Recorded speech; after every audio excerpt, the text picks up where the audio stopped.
রাতের তাড়াভরা আকাশের দিকে তাকিয়ে মুগ্ধ বিস্ময়ে অভিভূত হয়েছেন নিশ্চয়ই।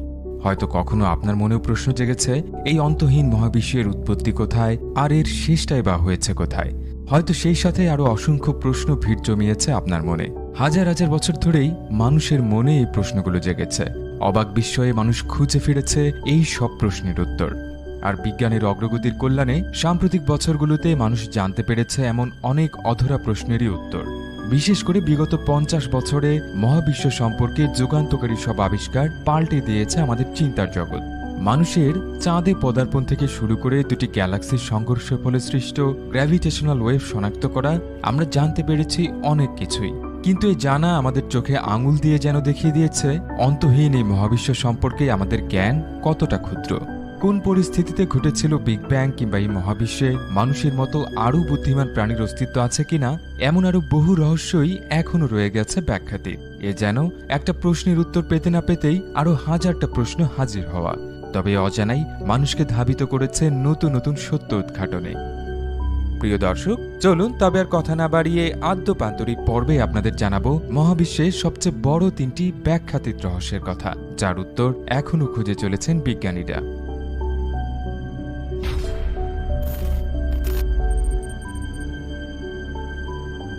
ডার্ক ম্যাটার ও ডার্ক এনার্জি।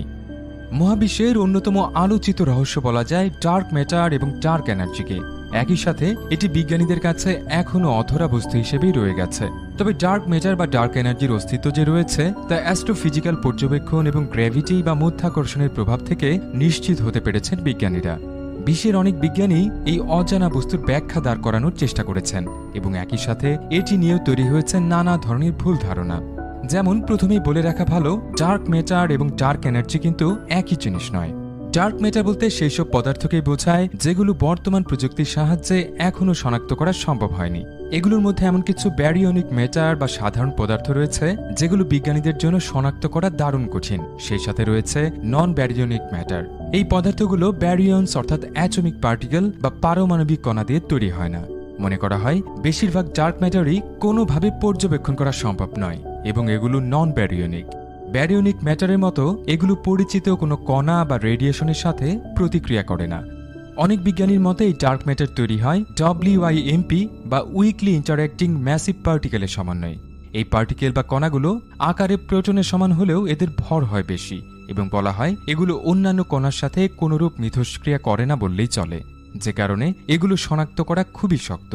জ্যোতির্বিজ্ঞানীদের ধারণা অনুযায়ী এই মহাবিশ্বের 27% দখল করে রয়েছে ডার্ক ম্যাটার, কিন্তু এখন পর্যন্ত এসব ডার্ক ম্যাটারের একটিও শনাক্ত করা সম্ভব হয়নি।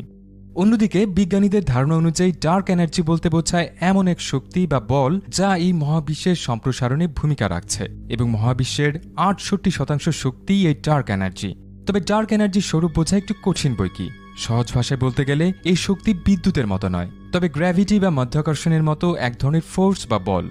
মূলত এই শক্তি গোটা মহাবিশ্বের ক্রমশ সম্প্রসারণের পেছনে মূল চালকের ভূমিকা পালন করছে। 1998 সালে হাবল স্পেস টেলিস্কোপ দিয়ে একটি সুপারনোভা বিস্ফোরণ পর্যবেক্ষণ করার পর বিজ্ঞানীরা এই সিদ্ধান্ত উপনীত হন যে শুরুর দিকে মহাবিশ্ব যে গতিতে সম্প্রসারিত হচ্ছিল, বর্তমান সময়ে তার চেয়ে বেশি গতিতে সম্প্রসারিত হচ্ছে। যদিও এটা আমাদের পরিচিত পদার্থ বিজ্ঞানের নিয়মের সাথে সাংঘর্ষিক এবং এটা প্রমাণ হয় যে ডার্ক এনার্জির স্বরূপ আমাদের পরিচিত কোনো সংজ্ঞা দিয়েও ব্যাখ্যা করা সম্ভব নয়। সেই সাথে এটাও প্রতীয়মান হয় যে আমাদের মধ্যাকর্ষণের সূত্রও সম্ভবত পুরোপুরি নির্ভুল নয়। যাই হোক, ডার্ক এনার্জি সম্পর্কে বিজ্ঞানীরা এখন পর্যন্ত শুধু ধারণাই করতে পারেন, কিন্তু এখনও এমন কোনো উপায় আবিষ্কৃত হয়নি যা দিয়ে ডার্ক এনার্জি কেমন বা কিভাবে তৈরি হয় তার ব্যাখ্যা দেওয়া সম্ভব হতে পারে। ডার্ক ম্যাটার এবং ডার্ক এনার্জি নিয়ে প্রতিদিনই নতুন নতুন প্রশ্নের জন্ম হচ্ছে। 2017 সালের নভেম্বরে যুক্তরাষ্ট্রের ব্রাউন বিশ্ববিদ্যালয়ের একদল গবেষক ডার্ক ম্যাটার শনাক্ত করার জন্য নতুন একটি পদ্ধতির সাহায্য নেওয়ার কথা জানান। এর জন্য তারা সুপারফ্লুইড হিলিয়াম ব্যবহারের কথা বলেন। ডার্ক ম্যাটার ক্যাচার নামের এই যন্ত্রটি নকশা করা হয়েছে মূলত সুপারফ্লুইড হিলিয়ামের সাথে ডার্ক ম্যাটার পার্টিকেল কিভাবে মিথস্ক্রিয়া করে তা শনাক্ত করার জন্য। তাদের এই প্রচেষ্টা যদি সফল হয় তবে বলাই বাহুল্য মহাবিশ্বের অধরা রহস্য ডার্ক ম্যাটার সম্পর্কে জানার নতুন দ্বার উন্মোচিত হবে বিজ্ঞানীদের জন্য। তবে ডার্ক এনার্জির অস্তিত্ব প্রমাণ করাটা হয়তো দারুণ চ্যালেঞ্জের হয়ে উঠতে পারে, কারণ এটি পর্যবেক্ষণ করার মতো কোনো পদার্থ বা বস্তু নয়। এক্ষেত্রে ডার্ক এনার্জির তত্ত্ব প্রমাণ করার জন্য পর্যাপ্ত হিসাব নিকাশ এবং সূক্ষ্ম ধারণার উপর নির্ভর করা ছাড়া আপাতত কোনো উপায় নেই বিজ্ঞানীদের। অবশ্য অনেক বিজ্ঞানী বিশ্বাস করেন ডার্ক এনার্জি হচ্ছে পঞ্চম ফান্ডামেন্টাল ফোর্স বা মৌলিক শক্তি। পদার্থবিজ্ঞানে এখন পর্যন্ত 4টি ফান্ডামেন্টাল ফোর্স রয়েছে বলে বিশ্বাস করা হয়। এগুলো হচ্ছে gravitational, electromagnetic, strong nuclear force এবং উইক নিউক্লিয়ার ফোর্স। আর কুইন্টেসেন্স মডেলে ডার্ক এনার্জিকে এই 4টির পর পঞ্চম ফান্ডামেন্টাল ফোর্স হিসেবে উল্লেখ করা হয়েছে। অবশ্য অ্যালবার্ট আইনস্টাইনও কসমোলজিক্যাল কনস্ট্যান্ট টার্ম নামে এমন একটি ফোর্সের কথা অনেক আগেই বলে গিয়েছিলেন। ওর্ট মেঘ। পৃথিবী থেকে মহাবিশ্বের যে অভাবনীয় বিষয় আমরা দেখতে পাই তার একটি নিঃসন্দেহে ধূমকেতু। বরফ, ধুলো ও গ্যাসের তৈরি এক ধরনের মহাজাগতিক বস্তু হিসেবেই ধূমকেতুকে আমরা জানি। পৃথিবীর বেশ কাছ দিয়ে পরিভ্রমণ করার সময় এই ধূমকেতুর পুচ্ছ বা লেজও অনেক সময় নজরে পড়ে। যদিও খুব অল্প সংখ্যক ধূমকেতুই পৃথিবী থেকে খালি চোখে পর্যবেক্ষণ করা সম্ভব হয়। কিন্তু মনে প্রশ্ন আসাটাই স্বাভাবিক, এসব ধূমকেতু কোথা থেকে আসে, আবার কোথায় বা ফিরে যায়? অবশ্য বিজ্ঞানীরাও এই প্রশ্নের নিরেট কোনো ব্যাখ্যা এখনো দাঁড় করাতে পারেননি। গবেষকদের মতে আমাদের সৌরজগতের কাছাকাছি কিছু স্বল্পকালীন ধূমকেতুর উৎপত্তি হয়, যাদের কক্ষপথ হয় অপেক্ষাকৃত ছোট। এই ধূমকেতুগুলো সৌরজগতের বাইরে অবস্থিত কুইপার বেল্ট বা স্ক্যাটার ডিস্ক নামে মহাজাগতিক বস্তু থেকে জন্ম নেয়। যদিও এখন পর্যন্ত বিজ্ঞানীরা বিপুল পরিমাণ ধূমকেতুর মধ্যে খুব সামান্যই পর্যবেক্ষণ করতে সক্ষম হয়েছেন, যে কারণে দীর্ঘকালীন বা বৃহৎ কক্ষপথের ধূমকেতুগুলোর উৎপত্তি বা আবির্ভাব কিভাবে হয় সে সম্পর্কে খুব কম তথ্যই আমাদের কাছে রয়েছে। তবে এই দীর্ঘকালীন ধূমকেতুগুলোর উৎপত্তি নিয়ে একটি সম্ভাব্য ব্যাখ্যা অবশ্য দেওয়ার চেষ্টা করা হয়েছে। বলা হয় এই ধূমকেতুগুলোর আবির্ভাব হয় ওর্ট ক্লাউড বা ওর্ট মেঘ নামক বরফে তৈরি প্ল্যানেটেসিমালের বিশাল মেঘ এলাকা থেকে। ওর্ট ক্লাউডের নামকরণ করা হয়েছিল প্রখ্যাত ডাচ জ্যোতির্বিদ জ্যান হেনরিক ওর্টের নামানুসারে। তারও আগে এস্তোনিয়ার জ্যোতির্বিদ আর্নো স্তোপিকের দেয়া এই মেঘের অস্তিত্বের ধারণার উপর ভিত্তি করেই জ্যান ওর্ট তার থিওরিটি দাঁড় করিয়েছিলেন। তার মতে যেসব উদ্বায়ী উপাদান বা রাসায়নিক দিয়ে ধূমকেতু তৈরি হয় তা থেকে ধরে নেওয়া যেতে পারে সৌরজগতের বাইরে অবস্থিত কোনো মেঘের অঞ্চল থেকে এদের উৎপত্তি হয়। আর সূর্যের শিথিল মহাকর্ষীয় বলের কারণে ওই অঞ্চলের বরফপূর্ণ মহাজাগতিক বস্তুগুলো মেঘের মতো রূপ নিয়ে থাকে। আর সেসব বস্তুগুলোর কোনোটি যদি ওই মেঘ অঞ্চলের ভেতরের প্রান্তে চলে আসে তবে তা সূর্যের মহাকর্ষীয় টানে সৌরজগতে ঢুকে পড়ে এবং একটি কক্ষপথ তৈরি করে চলতে শুরু করে। অবশ্য অনেক সময় এসব বস্তুর কিছু কিছু হ্রস্ব কক্ষপথেও আটকা পড়ে যায়, আবার অনেক সময় এদের কক্ষপথ অনেক দীর্ঘ হয়ে থাকে, যেমন হেল-বব ধূমকেতু। কক্ষপথ পরিভ্রমণের জন্য এই ধূমকেতুর কয়েক হাজার বছর সময় লেগে যায়। মনে করা হয় এসব ধূমকেতুর মতো আরও বিলিয়ন বিলিয়ন মহাজাগতিক বস্তুর অস্তিত্ব রয়েছে ওর্ট মেঘ অঞ্চলে। কিন্তু এই ওর্ট মেঘের সৃষ্টি হয়েছে কিভাবে তা নিশ্চয়ই জানতে ইচ্ছা করছে আপনার। ধারণা করা হয় আনুমানিক 4.6 বিলিয়ন বছর আগে আমাদের সূর্য এবং গ্রহগুলো তৈরি হওয়ার পর অবশিষ্ট পুরো গ্যাস এবং ধুলোভর্তি প্রোটোপ্ল্যানেটারি ডিস্কগুলোর সমন্বয়ে তৈরি হয়েছে এই ওর্ট মেঘ। অবশ্য জন্মের সময় সূর্য এবং এর সহোদর নক্ষত্রগুলোর মধ্যে বিভিন্ন মহাজাগতিক উপাদান আদান প্রদানের ফলেও ওর্ট মেঘের সৃষ্টি হয়ে থাকতে পারে বলে মনে করা হয়। যাই হোক, বিজ্ঞানীদের ধারণা অনুযায়ী সূর্যের চারদিকে 2000 থেকে 2 লাখ অ্যাস্ট্রোনমিক্যাল ইউনিট বা 0.03 থেকে 3.2 আলোকবর্ষ পর্যন্ত বিস্তৃত হয়েছে ওর্ট মেঘ। পৃথিবী থেকে সূর্যের দূরত্বকে 1 অ্যাস্ট্রোনমিক্যাল ইউনিট বলা হয়। তো বুঝতেই পারছেন এই ওর্ট মেঘ কি বিশাল অঞ্চল জুড়ে ছড়িয়ে আছে। আর এই ওর্ট মেঘে রয়েছে এমন বিলিয়ন ট্রিলিয়ন শীতল মহাজাগতিক বস্তু যেগুলো যে কোনো সময় ধূমকেতু হয়ে আমাদের সৌরজগতে প্রবেশ করতে পারে। তবে এই ওর্ট মেঘের অস্তিত্ব বাস্তবে আছে কিনা তার কোনো প্রমাণ কিন্তু এখনও বের করতে পারেননি বিজ্ঞানীরা। নাসার অফিসিয়াল ওয়েবসাইটে বলা হয়েছে ওর্ট মেঘের অস্তিত্ব এখন পর্যন্ত বিজ্ঞানীদের সার্বিক অনুমান মাত্র, যেখান থেকে ধূমকেতুগুলোর আবির্ভাব হয়ে থাকতে পারে। এই অঞ্চল পৃথিবী বা সৌরজগৎ থেকে এতটাই দূরে রয়েছে যে আমাদের বর্তমান প্রযুক্তির সাহায্যে এই ওর্ট মেঘের অস্তিত্ব খুঁজে বের করা এক কথায় অসম্ভব। এখন পর্যন্ত ওর্ট মেঘের সবচেয়ে কাছে যে স্যাটেলাইটটি পৌঁছাতে পেরেছে তা হচ্ছে ভয়েজার 1। এটি প্রতিদিন প্রায় 10 লাখ মাইল গতিতে ওর্ট মেঘের দিকে যাত্রা করছে। কিন্তু ওর্ট মেঘ অঞ্চল এতটাই দূরে রয়েছে যে শুধুমাত্র এর ভেতরের প্রান্ত পর্যন্ত পৌঁছাতেই ভয়েজার 1-এর সময় লেগে যাবে অন্তত 300 বছর। আর এই মেঘের শেষ প্রান্ত পর্যন্ত যেতে সময় লাগবে কমপক্ষে 30,000 বছর। কিন্তু দুর্ভাগ্যের বিষয়টি হচ্ছে 2025 সাল নাগাদ ভয়েজার 1-এর শক্তি নিঃশেষিত হয়ে যাবে এবং পৃথিবীর সাথেও এর যোগাযোগ বিচ্ছিন্ন হয়ে যাবে, যে কারণে ওই সময়ের পর কি রয়েছে তা জানারও সুযোগ বন্ধ হয়ে যাবে। যে কারণে যতদিন পর্যন্ত না আমরা এমন একটি স্যাটেলাইট তৈরি করতে পারবো যা আরও দ্রুত গতিতে বহুদূর পর্যন্ত যেতে পারবে এবং পৃথিবীর সাথেও যোগাযোগ রক্ষা করতে পারবে, ততদিন পর্যন্ত ওর্ট মেঘের অস্তিত্ব আসলে রয়েছে কিনা তা নিয়ে আমাদের অন্ধকারেই থাকতে হবে। ওয়ার্মহোল এবং টাইম ট্রাভেল। ওয়ার্মহোলের বিষয়টি এখনও পুরোপুরি থিওরি বা তত্ত্বের মধ্যে সীমাবদ্ধ রয়েছে। ধারণা করা হয় ওয়ার্মহোল হচ্ছে স্পেস টাইম বা স্থানকালের মধ্য দিয়ে এমন একটি প্যাসেজ যা মহাবিশ্বের দুই প্রান্ত বা আলাদা দুটি মহাবিশ্বের মধ্যে যোগাযোগ স্থাপনের শর্টকাট রাস্তা। ওয়ার্মহোলের ধারণা প্রথম আসে 1916 সালে। অস্ট্রিয়ার পদার্থবিজ্ঞানী লুডভিগ ফ্ল্যাম ব্ল্যাক হোল বা কৃষ্ণ গহ্বরের উপর গবেষণা করতে গিয়ে ওয়ার্মহোলের অস্তিত্বের বিষয়ে আলোকপাত করেন। তার মতে একটি স্থান ও সময় থেকে ব্ল্যাক হোলের এক প্রান্ত দিয়ে ভেতরে প্রবেশ করে অন্য প্রান্ত দিয়ে বেরিয়ে আসলে সম্পূর্ণ আলাদা একটি স্থান এবং সময়ে পৌঁছানো সম্ভব হবে, এমনকি তা সম্পূর্ণ নতুন একটি মহাবিশ্বেও পৌঁছে দিতে পারে। এর 19 বছর পর 1935 সালে পদার্থবিজ্ঞানী নাথান রোজেনের সাথে মিলে আইনস্টাইনও এই তত্ত্ব নিয়ে গবেষণা করেন এবং ওয়ার্মহোলের ধারণাকে কাগজে কলমে প্রমাণ করে দেখান, যে কারণে ওয়ার্মহোলকে আইনস্টাইন রোজেন ব্রিজও বলা হয়। আইনস্টাইন তার সাধারণ আপেক্ষিকতার সমীকরণ অনুযায়ী প্রমাণ করেন স্পেস বা স্থানের দুটি পয়েন্টের মাঝে ওয়ার্মহোল সময় সংক্ষেপণের একটি রাস্তা। বিষয়টিকে একটু সহজ করে ব্যাখ্যা করতে গেলে বলা যায় এক টুকরো কাগজের দুই প্রান্তে দুটি বিন্দু আঁকা হলো। স্বাভাবিকভাবেই বিন্দু দুটির মাঝে বেশ খানিকটা দূরত্ব থাকবে। এবার কাগজটি মাঝ বরাবর ভাঁজ করে বিন্দু দুটি এক জায়গায় করে সেখানে একটি ফুটো করলে বিন্দু দুটির মধ্যে দূরত্ব বলতে গেলে থাকবেই না। এই ফুটোকে বলা যায় ওয়ার্মহোল। আগে বলেছি ওয়ার্মহোল সময় সংক্ষেপণের একটি শর্টকাট, অর্থাৎ এটি টাইম ট্রাভেল বা সময় পরিভ্রমণের সাথেও সম্পর্কিত। তাত্ত্বিকভাবে ওয়ার্মহোলের মাধ্যমে সময় পরিভ্রমণ সম্ভব হলেও বাস্তবে কিভাবে এটা কাজ করবে তা নিয়ে এখনও পরীক্ষা নিরীক্ষা চলছে। প্রফেসর স্টিফেন হকিন্সের মতে ওয়ার্মহোলের মাধ্যমে সময় পরিভ্রমণ করে ভবিষ্যতে যাওয়া সম্ভব হবে। তার মতে আমাদের চারপাশে ক্ষুদ্র ক্ষুদ্র অনেক ওয়ার্মহোলের অস্তিত্ব রয়েছে, কিন্তু বর্তমান প্রযুক্তির সাহায্যে তা দেখা বা তাতে প্রবেশ করার মতো উপায় নেই।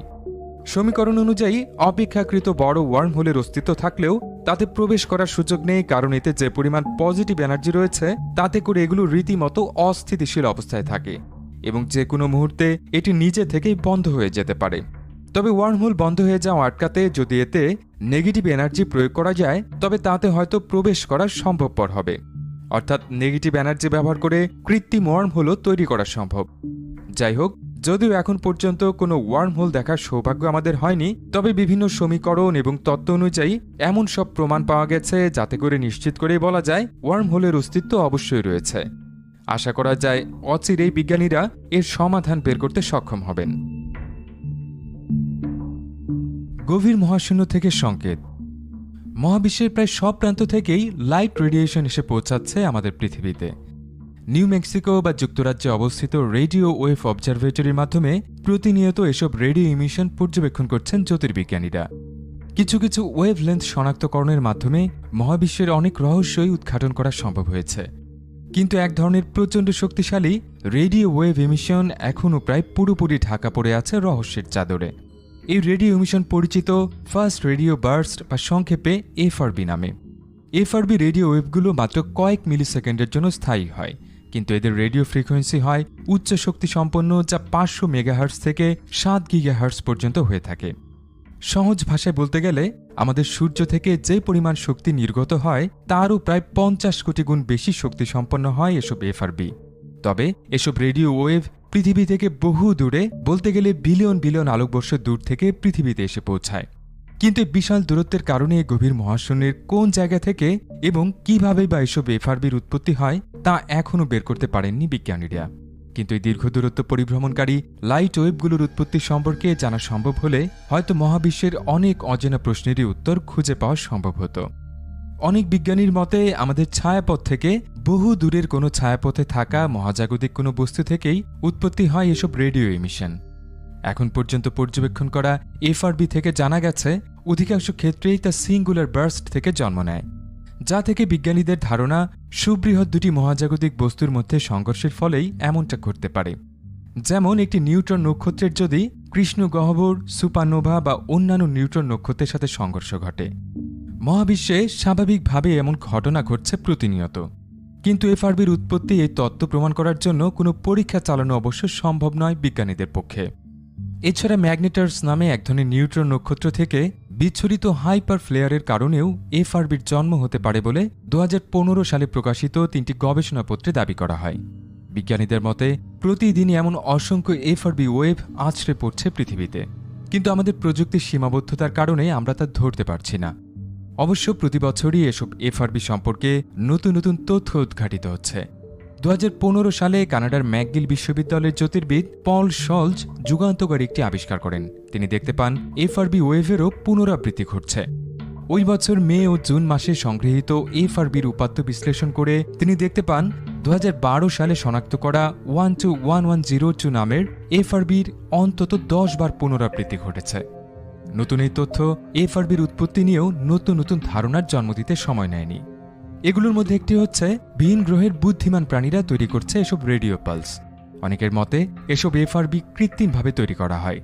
মহাবিশ্বের কোথাও বাস করা অতি বুদ্ধিমান প্রাণীরা হয়তো প্রচুর পরিমাণে শক্তি তৈরি ও নিয়ন্ত্রণ করার উপায় উদ্ভাবন করতে সক্ষম হয়েছে। 2017 সালের মার্চে হার্ভার্ড বিশ্ববিদ্যালয়ের একদল গবেষক দাবি করেন গ্রহের সমান সুবিশাল একটি ট্রান্সমিটার থেকে এনার্জি লিক করার ফলেই এফআরবির উৎপত্তি হচ্ছে। হয়তো ভিনগ্রহবাসীরা নক্ষত্রগুলো থেকে শক্তি আহরণের প্রযুক্তি তৈরি করে পৃথিবীর আকারের দ্বিগুণ কোনো ট্রান্সমিটার থেকে সংকেত পাঠাচ্ছে মহাবিশ্ব পরিভ্রমণকারী কোনো মহাকাশযানের কাছে। সুবিশাল এই মহাকাশযানগুলো হয়তো বিপুল পরিমাণ যাত্রী নিয়ে এক সৌরজগৎ থেকে আরেক সৌরজগতে এমনকি ভিন্ন ছায়াপথেও পাড়ি জমাচ্ছে। যাই হোক, বিজ্ঞানীরা যতদিন পর্যন্ত না এসব এফআরবির উৎপত্তির সত্যিকারের কারণটি খুঁজে বের করতে পারবে, ততদিন এই ব্যাখ্যাতীত রহস্যটি নিয়েও নানা ধরনের ধারণা তৈরি হবে, যা আমাদের বিস্মিত, দ্বিধান্বিত করবে। মহাবিশ্বের আওয়াজ। আপনি নিশ্চয়ই জানেন পৃথিবীর বায়ুমণ্ডলের বাইরে শুরু হয়েছে মহাশূন্য, আর এখানে বাতাস না থাকায় শব্দ চলাচল করতে পারে না। এক কথায় মহাশূন্যে একটা থমথমে নিস্তব্ধতা বিরাজ করছে, কিন্তু বাস্তবে তা নয়। ইলেকট্রোম্যাগনেটিক ভাইব্রেশন বা তড়িৎচুম্বকীয় কম্পনের মাধ্যমে মহাশূন্যেও শব্দ বা আওয়াজ চলাচল করতে পারে। আমাদের কান্দে তা অবশ্যই শোনা যায় না, কিন্তু নাসা এমন কিছু যন্ত্র তৈরি করেছে যা দিয়ে এসব তড়িৎচুম্বকীয় কম্পন রেকর্ড করে আমাদের শোনার উপযোগী আওয়াজে পরিবর্তন করে দিতে পারে। নাসার রেকর্ড করা মহাবিশ্বের এমনই কিছু আওয়াজ শোনাবো আপনাদের। আমাদের বিশ্বাস এই আওয়াজগুলো আপনাকে অবশ্যই রোমাঞ্চিত করবে।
মহাবিশ্ব এতই বিশাল যে এখানে কত বিস্ময় আর রহস্য লুকিয়ে আছে তা হয়তো গুণে শেষ করা যাবে না।